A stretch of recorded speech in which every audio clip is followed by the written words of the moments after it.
Cinema has committed a profound injustice against one of the most tragic and complex figures in modern mythology. When the average audience member thinks of Denethor, the ruling steward of Gondor, they picture a weak, cowardly, and gluttonous old man, losing his mind in a silent hall while his kingdom burns. They see a pathetic caricature of madness, but Tolkien did not write a fool. He did not write a coward. He wrote a terrifyingly competent, towering intellectual. He wrote a statesman of pure, uncut Númenórean steel who fought a relentless, silent Cold War against a literal god for decades. And he lost not because he was weak, but because his mind was far too strong to break cleanly. Today, we are going to tear down the cinematic myth. We are going to dissect the architecture of paranoia, the tragedy of competence, and how the greatest human mind of the Third Age was systematically weaponized against itself. To understand the horrific collapse of Denethor, we must first understand the sheer, terrifying scale of his capability. History and narrative fiction love to tell stories about the downfall of weak men placed in positions of power. But Denethor's tragedy is the exact opposite. He was the most capable human ruler of his era. He possessed the ancient, almost telepathic blood of Westerness. He could look at a man and instantly read his unspoken motives. He was a master tactician, a cold and calculating chess master who held the defensive line of human civilization against an endless tide of darkness. He did not inherit a golden age. He inherited a terminal diagnosis for his species, and he managed to keep the patient alive through sheer, unyielding willpower. But willpower is a dangerous thing. Weak minds, when subjected to extreme trauma, tend to bend, or they break in small, manageable ways. They surrender, they flee. A mind like Denethor's does not bend. It is rigid, absolute, and fiercely proud. And when a rigid structure of that magnitude finally fractures, it does not just crack, it shatters catastrophically, bringing the entire architecture of reality down with it.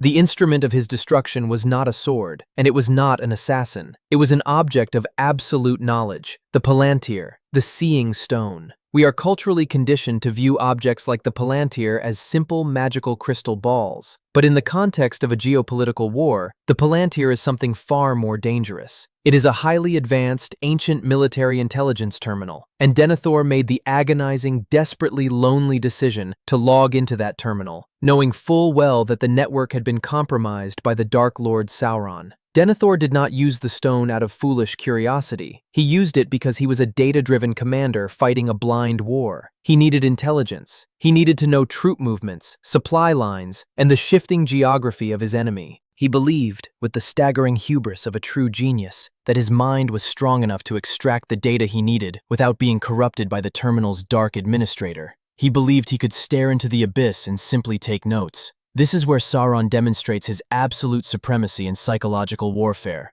How do you break a genius? You do not lie to them. Geniuses are exceptionally good at detecting deception. If Sauron had shown Denethor illusions or fabricated armies, Denethor's hyper-analytical mind would have eventually spotted the inconsistencies.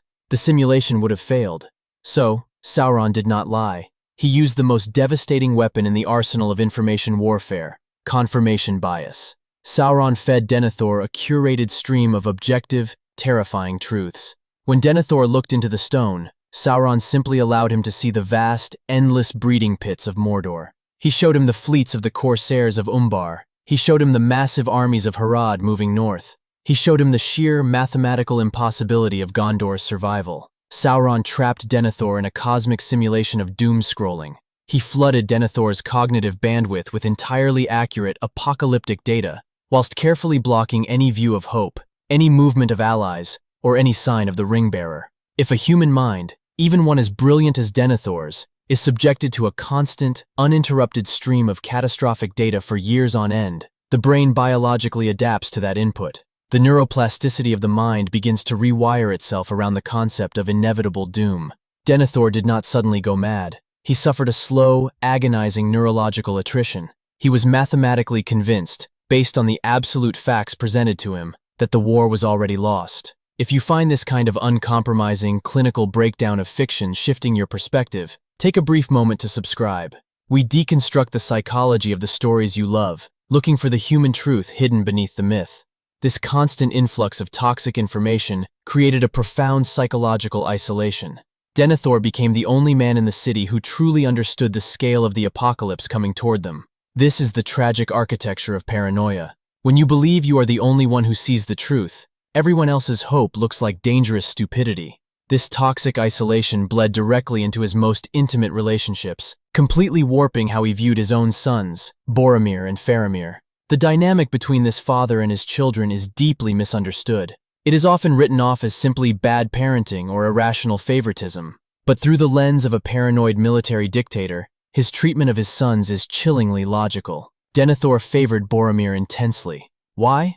Because Boromir was not an intellectual. Boromir was a blunt instrument. He was a magnificent, charismatic, and incredibly brave warrior, but he did not possess the deep, calculating foresight of his father. To Denethor, a man fighting a mental war against a god, Boromir was safe. He was a weapon that could be aimed and fired at the enemy without questioning the grand strategy. Boromir would not look too deeply into the shadows, and therefore the shadows could not corrupt his mind the way they were corrupting Denethor's. Faramir, however, was a mirror. Faramir inherited the true Númenórean blood. He was sensitive, deeply intellectual, highly empathetic, and incredibly observant. Faramir was exactly like Denethor in his youth, and that is precisely why Denethor resented him so violently. Denethor looked at Faramir and saw his own towering intellect, his orange thought, but Denethor, poisoned by the Palantír, had already concluded that intellect and wisdom were completely useless against the brute, mathematical supremacy of Sauron's armies. Denethor hated Faramir because Faramir represented the very qualities that Denethor believed had failed him. He saw Faramir's empathy as a fatal tactical vulnerability in a world that demanded absolute, ruthless pragmatism. When Boromir died, the blunt instrument shattered, and when Faramir returned from the front lines in a death-like coma, poisoned by the black breath of the Nazgul, the final psychological barrier in Denethor's mind violently collapsed. We reach the climax of his tragedy, the pyre in the House of the Stewards. We are meant to look at a father attempting to burn his living son and himself alive, and see nothing but the chaotic actions of a lunatic. But if we trace the clinical pathology of Denethor's descent, the pyre is not an act of chaotic madness. It is the chilling, inevitable conclusion of clinical depression reacting to a compromised dataset. Denethor's mind was still functioning logically, but the premises upon which his logic operated were entirely poisoned. Premise 1. Sauron's forces are infinite, and the city will fall. Premise 2. Capture by Sauron means endless, unimaginable physical and psychological torture. Premise 3. My bloodline, the line of the Stewards, has ended with the mortal wounding of my last son. When you plug these corrupted premises into a highly rational, unyielding mind, the output is horrific. Denethor's decision to build the pyre was not an act of cowardice. It was an act of extreme, scorched earth military denial. He was executing the ultimate protocol of mutually assured destruction. He would deny Sauron the satisfaction of taking the Lord of Gondor alive. He would deny the enemy the psychological victory of desecrating his son's body. He was taking the only action left to a control freak who realizes he has absolutely no control left over the external world. He chose the exact time, place, and method of his own obliteration.